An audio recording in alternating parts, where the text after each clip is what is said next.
Welcome back to my channel. इस video में मैं आपको बताऊंगी कि लेसन प्लान कैसे बनाते हैं। लास्ट वीडियो में मैंने बताया था कि ये लेसन प्लान जो है वो जो ऑब्जर्वेशन रिपोर्ट है उसका क्रिटिसिज्म लेसन प्लान है। प्रॉपर जो लेसन प्लान हम जो 70 टू 80 लेसन प्लान बनाते हैं प्रैक्टिस ऑफ टीचिंग के ड्यूरेशन में वो और अच्छे से बनाते हैं। But you will get a brief idea कि कैसे लेसन प्लान को बनाते हैं और how to approach with the lesson plan जब आप पहले पहले बनाना स्टार्ट करते हैं। And this was the very first lesson plan जो मैंने बनाया था। ये उतना ज़्यादा अच्छा नहीं बना था, but still you'll get an idea. मेरा सब्जेक्ट जो है वो मैंने अपने फर्स्ट वीडियो में बताया था, ग्रेजुएशन सब्जेक्ट जो है वो इकोनॉमिक्स है। ओके, लेसन प्लान बना सब मेंशन कर देते हैं। स्कूल आपका नाम क्या है, ठीक है, कौन से डेट को आप करा रहे हैं, क्लास किस क्लास को पढ़ा रहे हैं, then you have to mention which period, कितने ड्यूरेशन है पीरियड का, आप कौन सा सब्जेक्ट पढ़ाने वाले हैं, ठीक है, टॉपिक सब टॉपिक क्या है, क्या क्या टीचिंग एड्स आप यूज़ कर रहे हैं, ऑलराइट, एंड टीचिंग मेथड आप क्या यूज़ कर रहे हैं। तो टीचिंग एड्स में chalk, smart board, black board, duster, ये सब कॉमन होता है, ठीक है। अगर आप कुछ एपरेटस यूज़ कर रहे हैं वो मेंशन कर सकते हैं। ऑलराइट, टीचिंग मेथड में ये होता है कि एक्टिविटी बेस्ड मेथड होता है। इस चैप्टर के लिए मैंने लेक्चर मेथड यूज़ किया था, मैंने वो मेंशन किया है। नाउ कम्स, आपको मेंशन करना होता है जनरल ऑब्जेक्टिव्स। जनरल ऑब्जेक्टिव्स क्या होता है, आपका पर्टिकुलर सब्जेक्ट, जैसे मेरा सब्जेक्ट इकोनॉमिक्स है, उस पर्टिकुलर सब्जेक्ट का ऑब्जेक्टिव्स क्या है, कि वो सब्जेक्ट से स्टूडेंट जो है क्या सीख पाता है। तो मेरा जैसे माइक्रो इकोनॉमिक्स और मैक्रो इकोनॉमिक्स का जनरल ऑब्जेक्टिव्स जो है वो अलग अलग बनेगा। उसी तरह आप अगर फिजिक्स पढ़ा रहे हैं, केमिस्ट्री पढ़ा रहे हैं, मैथ्स पढ़ा रहे हैं, इंग्लिश पढ़ा रहे हैं, हिंदी पढ़ा रहे हैं, उसका जनरल ऑब्जेक्टिव्स जो है अलग अलग बनेगा। स्पेसिफिक ऑब्जेक्टिव्स क्या होता है, सभी ऑब्जेक्टिव्स होता है आप जिस पर्टिकुलर चैप्टर को पढ़ा रहे हैं उस चैप्टर को पढ़ने के बाद स्टूडेंट क्या समझ पाएगा, ये उसमें मेंशन करना होता है। इन अदर वर्ड्स, कोई भी चैप्टर के लास्ट में जो लिखा रहता है कि after studying this chapter the student will be able to know this point, ये वो पॉइंट के इक्विवेलेंट होता है। ऑलराइट, नाउ जब आप general objective and specific objective लिख लेते हैं उसके बाद आपको मेंशन करना होता है प्रीवियस नॉलेज। प्रीवियस नॉलेज क्या होता है कि जो टॉपिक आप स्टूडेंट को पढ़ा रहे हैं उसके बारे में बच्चा कुछ तो जानता होगा, या फिर अगर एकदम ही नया टॉपिक है तो उस टॉपिक से रिलेटेड कुछ ना कुछ तो जानता होगा। ऑलराइट, वो होता है प्रीवियस नॉलेज। सो जैसे मैंने इस पर्टिकुलर चैप्टर में सेक्टर्स ऑफ द इकोनॉमी को लिया था, तो उस के अकॉर्डिंग मुझे अपना प्रीवियस नॉलेज सेट करना था। Next is introductory question. Okay, introductory question क्या होता है कि स्टूडेंट को आप कुछ क्वेश्चन पूछते हो उस चैप्टर के बेसिक्स के बारे में। ऑलराइट, जो प्रीवियस नॉलेज से थोड़ा कनेक्टेड होता है टू इंट्रोड्यूस द टॉपिक। तो जैसे मैंने स्टूडेंट्स लोगों से पूछा कि कोई भी एग्रीकल्चर प्रोडक्ट के बारे में बताओ, तो कोई कुछ तो बोलेगा। ऐसा तो नहीं है कि जितने भी स्टूडेंट है 40-50 स्टूडेंट्स क्लास में उसमें से कोई कुछ नहीं बता पाएगा। अगर वो कोई भी प्रोडक्ट के नाम के बारे में बताएगा, अगर वो एग्रीकल्चर प्रोडक्ट नहीं भी होगा, ठीक है, तो बोल सकते हैं कि नहीं ये एक एग्रीकल्चर प्रोडक्ट नहीं है, ये एक इंडस्ट्रियल प्रोडक्ट है, एग्रीकल्चर प्रोडक्ट ये होता है। तो जस्ट कोई भी क्वेश्चन देके आपको टॉपिक को इंट्रोड्यूस कराना रहता है। अगर स्टूडेंट ने सही आंसर दे दिया तो उससे रिलेटेड आप 2-3 क्वेश्चन और पूछ सकते हैं। और जैसे ही एक प्रॉब्लमैटिक क्वेश्चन आएगा विच मीन्स दैट कि आपको स्टूडेंट को पहला 2 क्वेश्चन ऐसा पूछना है जो कि एकदम ईजी होता है टॉपिक से रिलेटेड, एंड थर्ड क्वेश्चन जो है या फिर फोर्थ क्वेश्चन जो है वो इंट्रोडक्टरी क्वेश्चन होना चाहिए which is a problematic question, which means that कि प्रॉब्लमैटिक इन नेचर इसीलिए है बिकॉज आप आज क्लासरूम में उसी चीज के बारे में पढ़ाई करने वाले हैं। ऑल राइट, फॉर एग्जाम्पल अगर आप स्टूडेंट्स को मनी चैप्टर पढ़ा रहे हैं, ऑल राइट, तो स्टूडेंट को कुछ तो आइडिया होगा मनी के बारे में। All right, then you can proceed on to tell barter, and आजकल कैसे सब कुछ इलेक्ट्रॉनिक सिस्टम से पेमेंट होता है। सो स्टूडेंट्स को कुछ ना कुछ आइडिया हर एक टॉपिक के बारे में डेफिनेटली होता होगा। और जब एक चैप्टर को आप सोच रहे हैं कि 3-4 क्लासेस में कंप्लीट कराए, तब इंट्रोडक्टरी क्वेश्चन का कोई प्रॉब्लम ही नहीं होता, बिकॉज जो आप प्रीवियस क्लास में पढ़ाए हैं वही वो नेक्स्ट डे का इंट्रोडक्टरी क्वेश्चन हो जाएगा। तो उससे रिविजन भी हो जाएगा, एंड उस दिन आप क्लास में क्या पढ़ाने वाले हैं वो थर्ड या फोर्थ क्वेश्चन में आप प्रॉब्लमैटिक क्वेश्चन के साथ ऐड कर सकते हैं। Next statement of aim. Statement of aim मतलब कि आपने ये टॉपिक को ब्लैक बोर्ड में लिख दिया कि आज हम लोग ये पढ़ने वाले हैं। Next is presentation. तो प्रेजेंटेशन को कैसे करना होता है, फर्स्ट टीचिंग पॉइंट्स, मतलब कि आप क्या पढ़ा रहे हैं। प्यूपल टीचर एक्टिविटी में क्या आपको लिखना पड़ता है कि आप क्लास में क्या बोल रहे हैं। अब जितना आप वर्ड्स बोल रहे हैं सबको तो अब कॉपी में लिखना या फिर रजिस्टर में लिखना पॉसिबल नहीं होता है। This is just a brief idea कि आप ऐसे करके स्टूडेंट को इस टॉपिक को समझाने वाले होते हैं।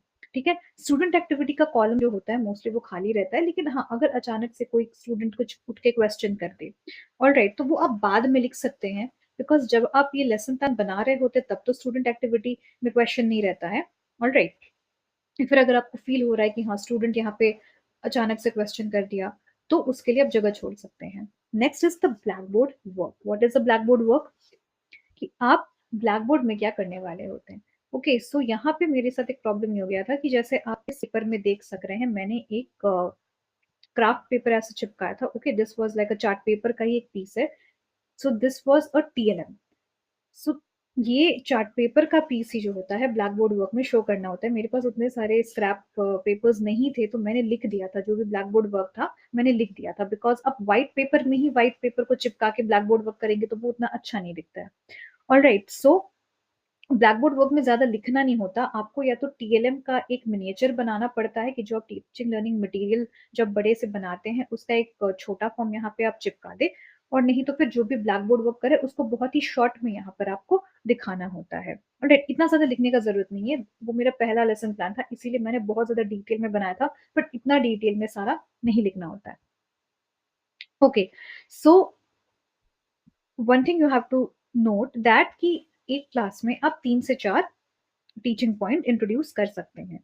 एंड आपको अगर अपने स्टूडेंट्स का इवैल्यूएशन देखना है, ठीक है, कि कितना स्टूडेंट्स समझ पा रहे हैं जो आप बता रहे हैं, आपको बीच बीच में क्वेश्चन पूछना होगा। That is a part of evaluation. नहीं तो चैप्टर के एंड में जब पूरा क्लास आपका खत्म हो जाता है, 5-10 मिनट्स बाकी रहता है, उस वक्त इवैल्यूएशन क्वेश्चन आप रख सकते हैं कि let us ask students some question and say कि आज जो मैंने पढ़ाया उसमें से कितने बच्चे को कितना क्या समझ में आया।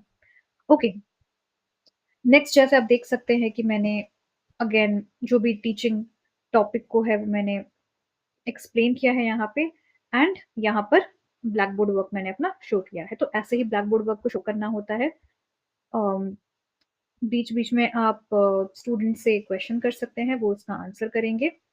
All right, this was the teaching learning material जो मैंने यूज किया था। ये पीडीएफ जो है वो मैं डिस्क्रिप्शन में डाल दूंगी। ओके, देन रिकैप्चुलेशन भी आप डाल सकते हैं, दैट इज रिविजन। उसके बाद इवैल्यूएशन क्वेश्चन, यानी कि स्टूडेंट से आप क्या क्वेश्चन पूछ रहे हैं at the end of the chapter, and home assignment, that is homework. Students को क्या होमवर्क देना होता है। मोस्टली क्या होता है कि ये सब मैंने ऐसे लिख दिया था, बट इवैल्यूएशन और होम असाइनमेंट क्या होता है कि चैप्टर के बाद में fill in the blanks, match the following, या फिर जो नोटबुक में आप क्वेश्चन एंड आंसर लिखवाते हैं वही हो जाता है।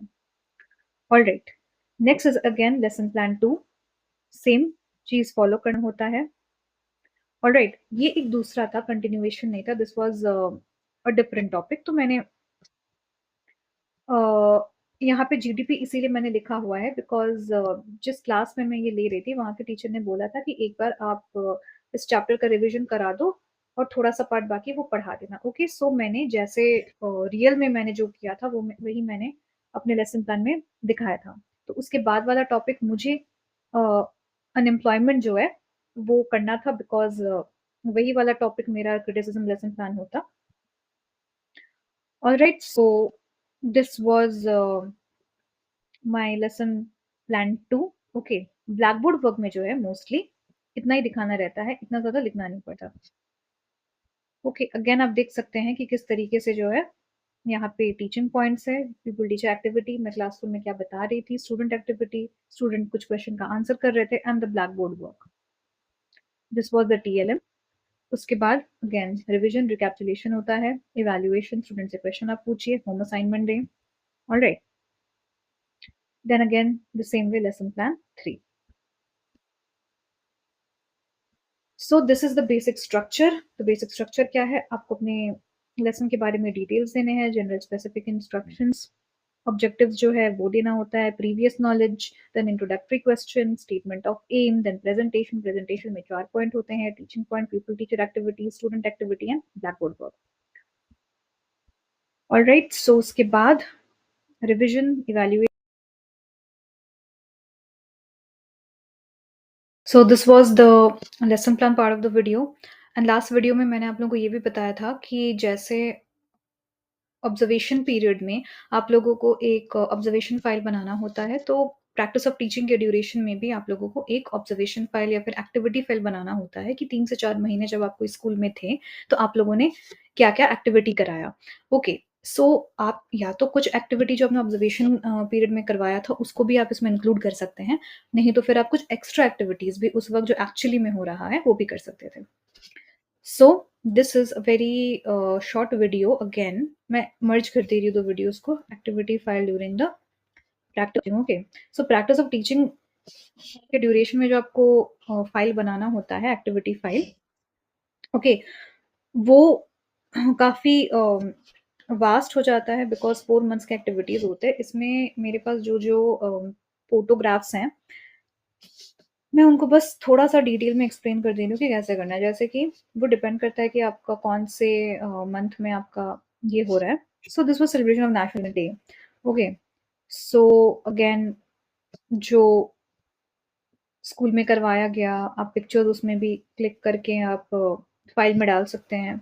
ओके, देन अगेन दूसरा एक्टिविटी था mass awareness of social evil that is child exploitation क्या होता है, उसके बारे में जो है आप एक एक्टिविटी करवा सकते हैं। ये एक्टिविटी जो है हमारे ग्रुप ने करवाया था बिकॉज़ 4 मंथ्स काफ़ी बड़ा मतलब काफ़ी बड़े-बड़े पीरियड्स होते हैं वहाँ पे उस वक़्त एंड स्टूडेंट्स के पास काफ़ी टाइम रहता है कि वो एक-दूसरे के साथ इंटरैक्ट करें। सो हम लोगों ने बहुत सारे अलग-अलग एक्टिविटीज़ करवाए थे।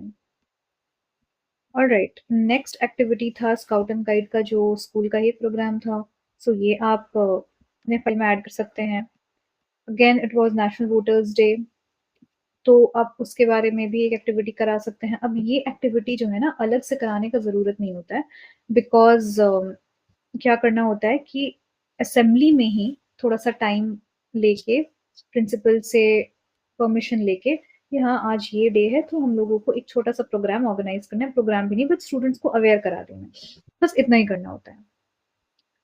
देन 26 जैन में जो रिपब्लिक डे सेलिब्रेशन होता है, क्या-क्या इवेंट्स कराए गए, उसके बारे में एक डिटेल्ड एक्सप्लेनेशन आप दे सकते हैं। अगर स्कूल में कोई क्लब है, साइंस एनी क्लब है या फिर जो भी है, वो आप मेंशन कर सकते हैं। और जैसे 4 मंथ्स है, तो वीक वाइज़ ज़रूरी नहीं है कि आपको वीक 2 में हो सकता है कोई एक्टिविटी नहीं हुआ, बिकॉज़ वहाँ पे एग्ज़ाम्स हो रहे थे या फिर कोई ऐसा वीक जहाँ पर बहुत सारे स्टूडेंट्स एब्सेंट थे, तो वहाँ पे ज़्यादा कुछ एक्टिविटी नहीं हुआ। तो जैसे-जैसे, जिस-जिस वीक में जो भी एक्टिविटी हो रहा है, वो आप ले सकते हैं और नहीं तो अगर कोई वीक में बहुत ज़्यादा एक्टिविटी कराने का टाइम नहीं मिला, तो ऑब्ज़र्वेशन पीरियड में जो आप एक्टिविटी करा रहे थे, तो उसको भी आप इंक्लूड कर सकते हैं, ओके। अगर कोई सेमिनार हुआ, तो फिर आप उसको वहाँ पे इंक्लूड कर दें, ऑलराइट। अगर कोई कॉम्पिटिशन हुआ या फिर जैसे एंटी टोबैको कैंपेन कराया गया था हमारे स्कूल में, तो ये इसके लिए जो है अगेन गवर्नमेंट की तरफ से लोग आए हुए थे एंड एक प्रोग्राम उन्होंने कंडक्ट करवाया था, ओके। देन यूथ डे में एक ऐसे राइटिंग कॉम्पिटिशन करवा दिया कोई पीरियड में, ओके। एंड कल्चरल एक्टिविटीज के लिए जैसे कल्चरल एक्टिविटीज तो हो गए आपके, एक बार तो आपने वीक वाइज जब आप लिख रहे थे कि हाँ भाई 26 जैन को जो है रिपब्लिक डे सेलिब्रेट हो गया, ठीक है, तो एक बार तो आपने लिख दिया, अगेन आप दोबारा उस चीज को लिख सकते हैं इन ब्रीफ कि कल्चरल एक्टिविटीज में क्या क्या होता है। सो एक दो चीजें अगर आपको दो दो बार लिखनी पड़े तो that is not a problem, उससे क्या होगा कि फाइल आपका थोड़ा और बढ़ जाएगा एंड आपका डिटेल्स जो है वो आप और अच्छे से एक्सप्लेन कर पाएंगे, ओके।